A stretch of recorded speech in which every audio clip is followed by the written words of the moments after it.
নমস্কার বন্ধুরা, মনীষা রান্নাঘরে সবাইকে স্বাগত। প্রতিদিনের মতো চলে এলাম আবারও একটা রেসিপি নিয়ে। আশা করি আপনাদের এই রেসিপিটা বেশ ভালো লাগবে। তো বন্ধুরা, আমি কিন্তু আজকে রান্না করছি ফুলকপির ডাঁটা। তো ফুলকপির ডাঁটা চচ্চড়ি। তো চলুন বন্ধুরা, এখন এই রেসিপিটি শুরু করি আর দেখে নেওয়া যাক এই রেসিপির জন্য আমার কি কি উপকরণ লাগে। তো মূল উপকরণ হচ্ছে এখানে ফুলকপির ডাঁটা। তো দুটো ফুলকপির থেকে আমি এই ফুলকপির ডাঁটাগুলো কেটে নিচ্ছি। তো দেখুন বন্ধুরা, এই ডাঁটা দিয়ে কিন্তু ভীষণ মজার একটা রেসিপি বানানো যায়। আপনারা প্রথম থেকে শেষ পর্যন্ত দেখুন, তাহলে কিন্তু বুঝতে পারুন এত সুন্দর রেসিপি কী করে বানানো যায়। তো ফুলকপির এই ডাঁটা রান্না করার জন্য এখানে একটা মূলো, দুটো বেগুন আর একটা আলু নিয়েছি। এখন এইগুলো বেশ ভালোভাবে কেটে ধুয়ে পরিষ্কার করে নেব।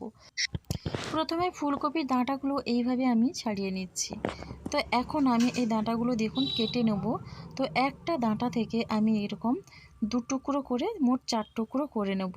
আপনারা চাইলে কিন্তু একটু বড় বা একটু মোটা করেও রাখতে পারেন, তবে এইভাবে একটু ছোট ছোট করে কেটে নিলে কিন্তু এই রেসিপিটি বেশ ভালো লাগে। তো ফুলকপির ডাঁটা কিন্তু আমরা অনেক সময় ফেলে দিই। ফুলকপির ডাঁটা একবারও ফেলবেন না।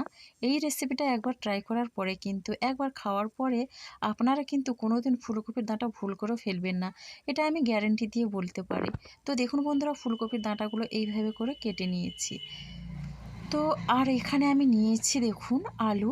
তো আলুটাকেও একরকমভাবে লম্বা লম্বা করে কেটে নিয়েছি, আর এরকম সাইজের বেগুনটা কেটে নিয়েছি। মূলোকেও একরকমভাবে কেটে নিয়েছি আলুর মতো করে। এবার দেখুন এই সবজিগুলোকে কেটে দিয়ে পরিষ্কার করে নিয়েছি। এখন আমি একটা মশলা করে নেব। তার জন্য আমি কিন্তু সিলে মশলাগুলো বেটে নেব। দুটো শুকনো লঙ্কা নিয়েছি, আর সামান্য পরিমাণে এখানে 1 ইঞ্চি পরিমাণে আদা, আর 1 চামচের পরিমাণে আমি নিয়েছি গোটা সাদা জিরে। এবার আমি এটা বেটে নিচ্ছি। খুবই অল্প পরিমাণে মশলা দিয়ে এত সুন্দর একটা টেস্টি রেসিপি বানানো যায় বন্ধুরা। আপনারা শেষ পর্যন্ত দেখতে থাকুন, তাহলে বুঝতে পারবেন। ভীষণ ভালো লাগে কিন্তু এই রেসিপিটা। আর সঙ্গে এইভাবে শিলপাটায় বাটা মশলা, কোনো কথাই হবে না, অসাধারণ লাগে খেতে। এবার ওই মশলাটা বেটে নেওয়ার পরে এখানে নিয়েছে 2 চামচ পরিমাণে এখানে কালো সর্ষে। এবার কালো সর্ষেটাকেও একই রকমভাবে আমি বেটে নেব। তো বন্ধুরা দেখুন, আমি এখানে কালো সর্ষে নিয়েছি, আপনারা চাইলে সাদা সর্ষেও নিতে পারেন। এবার মশলাগুলো বেটে নেওয়ার পরে আমি কিন্তু সিল ধোয়া জলটাও রেখে দেবো। এবার দেখুন বন্ধুরা, আমি আগের থেকে গ্যাসে কড়াই বসিয়ে দিয়েছি। এবার আমি ফুলকপির ডাঁটাগুলো দিয়ে দিচ্ছি। ডাঁটাগুলো একটু সেদ্ধ করে নিলে কি হয়, খেতে বেশ ভালো হয়। তবে হ্যাঁ, এই সেদ্ধ করার জলটা আমি ফেলবো না। তো এখন আমি জল দিয়ে দিচ্ছি পরিমাণ মতো। এবার দেখুন, আমি জলটা দিয়ে এখানে অল্প পরিমাণে লবণ দিচ্ছি। লবণটা দিয়ে আমি সেদ্ধ করে নেব। তো এখন আমি একটু নেড়ে চেড়ে নিচ্ছি বন্ধুরা।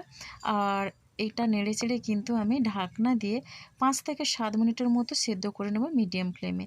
এই জলটা কোনো রকমে আমি ফেলে দেব না। আমি কিন্তু এই ফুলকপির সঙ্গে জলটাকে শুকিয়ে নেব। আপনারা ফুলকপির ডাঁটা অনেক রকমভাবে রান্না করেছেন, তবে একবার হলেও এটা ট্রাই করে দেখুন, বেশ ভালো লাগবে খেতে। এখন দেখুন ডাঁটাগুলো কিন্তু আমার সেদ্ধ হয়ে গেছে, আর জলটাও কিন্তু আমি এই ফুলকপির সঙ্গে শুকনো করে নিয়েছি। আর এখন দেখুন এইভাবে নেড়েচেড়ে একটু ঝরঝরে করে কিন্তু আমি নামিয়ে নিচ্ছি। তো বন্ধুরা দেখুন, এগুলো নামিয়ে আমি কড়াইটা ধুয়ে আবারও বসিয়ে দিয়েছি গ্যাসে। এবার কড়াইটা গরম করে আমি দিয়ে দিচ্ছি সর্ষের তেল। সর্ষের তেলের মধ্যে এখানে 5টা আমি বড়ি দিয়ে দিচ্ছি, বিউলির ডালের বড়ি। বন্ধুরা, বড়ি দিয়ে কিন্তু এই রেসিপিটি অসাধারণ লাগে। আপনারা অনেক রকমভাবে রান্না করছেন, এটা একবার ট্রাই করার পরে কিন্তু এই ফুলকপির ডাঁটার অন্য কোনো রেসিপি খেতে চাইবেন না, শুধু এটাই খেতে চাইবেন। দুপুরে গরম ভাতের সঙ্গে কিন্তু অসাধারণ লাগে এই রেসিপিটা। এখন কিন্তু বড়িগুলো ভাজা হয়ে গেছে, আর এখন আমি বড়িগুলো তুলে নিচ্ছি। তো দেখুন বন্ধুরা, বড়িটা তুলে নেওয়ার পরে এখানে আমি প্রথমে বেগুনটা ভেজে নেব।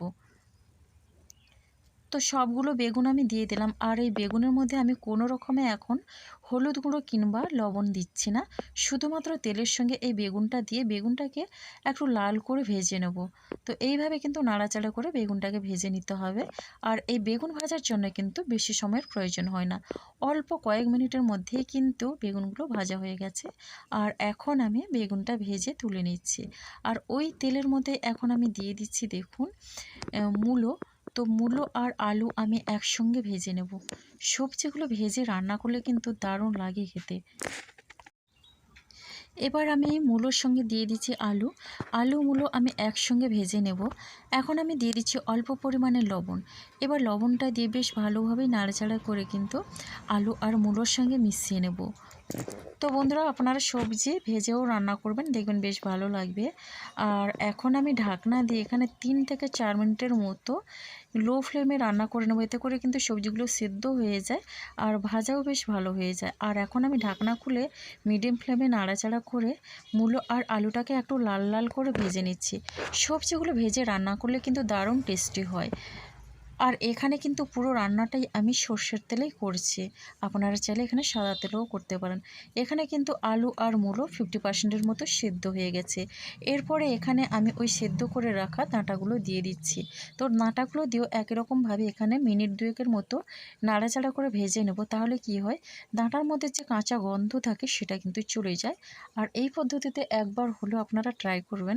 কমেন্ট করতে ভুলবেন না এটা কেমন লাগলো আপনাদের। তো বন্ধুরা দেখুন এইভাবে করে আমি ডাঁটাগুলোকেও আলুর সঙ্গে বেশ ভালোভাবে ভেজে নিলাম। দারুণ টেস্টি হবে এই রকম করে রান্না করলে। এটা হতে পারে নিরামিষ, কিন্তু এটা কিন্তু কোনো অংশেই কম নয়। শুধু এই একটা পদ দিয়ে কিন্তু দুপুরবেলা সব ভাত আপনারা খেয়ে নিতে পারবেন।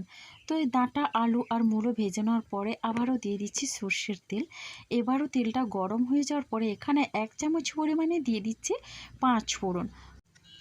আর এখন ফোড়নটা হালকা ভাজা হয়ে আসলে এখানে দিয়ে দিচ্ছি 3টে কাঁচা লঙ্কা চেরা। এবার দেখুন বন্ধুরা দিয়ে দিচ্ছি বেটে রাখা মশলা, আদা, জিরে আর শুকনো লঙ্কা। এখন আমি এখানে দিয়ে দিচ্ছি ওই বাটিটা ধুয়ে অল্প পরিমাণে জল। এই জলটা দিয়ে এবার বেশ ভালোভাবে নেড়েচেড়ে মশলাটাকে কষিয়ে নেব।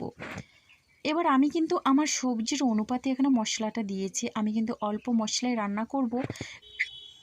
এই অল্প মশলায় কিন্তু বেশ ভালো লাগবে এই রান্নাটা।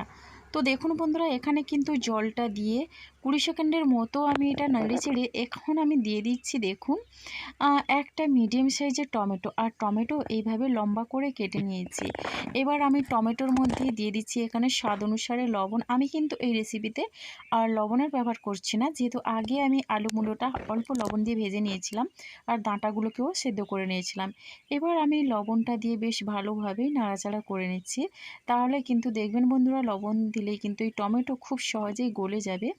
আর এখন আমি ঢাকনা দিয়ে 1 থেকে 1.5 মিনিটের মতো মিডিয়াম ফ্লেমে রান্না করে নেব, যাতে টমেটো খুব সহজেই নরম হয় আর গলেও যায়। এখন আমি ঢাকনা খুলে বেশ ভালোভাবেই নেড়েচেড়ে নিচ্ছি। তো দেখেই বুঝতেও পারছেন আমি খুন্তি দিয়ে এইভাবে একটু চেপে চেপে টমেটোগুলোকে ঘেঁটে দিচ্ছি। তাহলে দেখেই বুঝতে পারছেন টমেটোগুলো কিন্তু খুব সহজে নরম আর গলেও গেছে। এইভাবে টমেটো দিয়ে একটু মশলাটাকে কষিয়ে নেব, বেশ ভালো লাগবে। এখন দিয়ে দিচ্ছি আমি কালারের জন্য হলুদের গুঁড়ো আর দিয়ে দিলাম এখন হলুদের গুঁড়ো। এবার আমি হলুদের গুঁড়ো দিয়ে ভালোভাবে নেড়েচেড়ে মশলাটার সঙ্গে মিশিয়ে নিচ্ছি। এখন আমি মশলাটা এখানে একটুখানি কষে নেওয়ার পরে এবার আমি দিয়ে দিচ্ছি ওই শিল ধোয়া জলটা। শিল ধোয়া জলটা দিলে কিন্তু বেশ ভালো লাগবে। আপনারা কিন্তু একবার হলেও বাটা মশলায় মানে শিলে বাটা মশলায় একবার হলেও রেসিপিটা করুন, তাহলে ভীষণই টেস্টি লাগবে দেখবেন। তো যাই হোক এখন জলটা দিয়ে একটু নেড়েচেড়ে কষে নেওয়ার পরে ভেজে রাখা সবজিগুলো আমি দিয়ে দিলাম। সবজি ভেজে রান্না করলে দুর্দান্ত টেস্টি হয়। এবার আমি সবজিগুলো বেশ ভালোভাবে নাড়াচাড়া করে মশলার সঙ্গে মিশিয়ে নিচ্ছি। এখানে দিয়ে দিচ্ছি বড়ি। বড়িটা আমি অল্প পরিমাণে দিচ্ছি, যেহেতু আমার বাড়িতে সবাই বড়ি খায় না। আর এখন আমি বড়িগুলো দিয়ে সবজির সঙ্গে বেশ ভালোভাবে কিন্তু নাড়াচাড়া করে নিয়েছি। তো বন্ধুরা দেখুন এরপরে আমি এখানে দিয়ে দিচ্ছি আগের থেকে যে সর্ষে বেটে রেখেছিলাম, সর্ষের মধ্যে অল্প পরিমাণে জল দিয়ে আমি মিশিয়ে নিয়েছি। আর সর্ষে দিয়ে এখানে আরও অল্প পরিমাণে জল দিলাম। এখানে কিন্তু বেশি জলের প্রয়োজন হবে না, যেহেতু আমি ডাঁটাগুলো আগের থেকে সেদ্ধ করে নিয়েছিলাম। আর এই সবজিগুলো যখন ভাজছিলাম তখন কিন্তু একেবারে 50% মতো সেদ্ধ হয়ে গেছিলো। আর এখন আমি এই অল্প জল দিয়ে ঢাকনা চাপা দিয়ে মিডিয়াম টু লো ফ্লেমে রেখে রান্নাটা করে নেব। তাহলে দেখবেন বন্ধুরা খুব সহজেই কিন্তু রান্নাটা হয়ে যাবে। তো এইভাবে আমি সব কিছু মিশিয়ে নেওয়ার পরে জল দিয়ে এবার ঢাকনা দিয়ে দিচ্ছি। মিনিট 7 মতো আমি রান্না করে নেব। তো এখানে দেখুন বন্ধুরা আমি কিন্তু এখানে প্রথমে 4 মিনিটের মতো একেবারে মিডিয়াম ফ্লেমে রেখে রান্না করে নিয়েছি। আর এখন আমি একবার নাড়াচাড়া দিয়ে দিচ্ছি। এরপরে আমি এইভাবে নেড়েচেড়ে নিয়ে ঢাকনা দিয়ে আরও 3 মিনিটের মতো একেবারে হাই ফ্লেমে রেখে রান্নাটা করে নেব। তো তো এখন আমি কিন্তু 3 মিনিট পরে ফিরে এলাম। আর দেখুন বন্ধুরা, রান্নাটা কিন্তু প্রায় হয়ে গেছে, আর ঝোলটা কিন্তু নেই, ঝোলটা কিন্তু শুকনো হয়ে গেছে, দেখেই বুঝতে পারছেন। এই রেসিপিটা সত্যি অসাধারণ লাগে। নিরামিষ দিনে আপনারা একবার হলেও ওটা ট্রাই করবেন, দুপুরে ডাল ভাতের সঙ্গে দারুণ লাগে। এখানে বেশি একটু টেস্টি করার জন্য দিয়ে দিচ্ছি চিনি অল্প পরিমাণে, আর দিয়ে দিচ্ছি ভাজা মশলা। তো এটা হচ্ছে জিরে, তো শুধুমাত্র জিরে গুঁড়ো দিয়ে আর চিনি দিয়ে আমি এটা নাড়াচাড়া করে নিচ্ছি। বেশ সুন্দর লাগে কিন্তু। যখন রেসিপিটা হয়ে যাবে তখন কিন্তু নামানোর আগে একটু চিনি আর একটু ভাজা জিরে গুঁড়ো দিলে কিন্তু দারুণ টেস্টি হয়। তো বন্ধুরা দেখুন, রেসিপিটি কিন্তু আমার হয়ে গেছে। আর এখন না আমি একটু খুন্তি দিয়ে একটু চেপে দিচ্ছি, এতে করে কিন্তু এই আলু আর বেগুনটা যখন একটু ঘাঁটা হয়ে যাবে বা ভেঙে যাবে, তখন কিন্তু একটু মাখো মাখো হলে বেশ ভালো হয়। তো আমার এটা রেডি হয়ে গেছে, আর এখন আমি এটা পরিবেশনের জন্য কিন্তু একটা প্লেটের মধ্যেই নিয়ে নিচ্ছি। আর দেখুন বন্ধুরা, ফুলকপির ডাঁটার এই চচ্চড়িটা অসাধারণ হয়েছে। কালারটাও যেমন সুন্দর হয়েছে আর খেতেও কিন্তু দারুণ হয়েছে। তো এটা কেমন লাগলো অবশ্যই আপনারা একটা কমেন্ট করবেন, আর আপনাদের একটা মিষ্টি কমেন্ট কিন্তু আমাকে অনেকটা উৎসাহ দেয় নতুন নতুন রেসিপি বানানোর জন্যে। তো বন্ধুরা, আজকের রেসিপিটা আমার এই পর্যন্ত, আর আগামীকাল আসবো আবারও একটা নতুন রেসিপি নিয়ে। আপনারা সবাই সুস্থ থাকুন, ভালো থাকুন। অসংখ্য ধন্যবাদ, আর অনেক অনেক ভালোবাসা রইল আমার সোনা বন্ধুদের জন্য।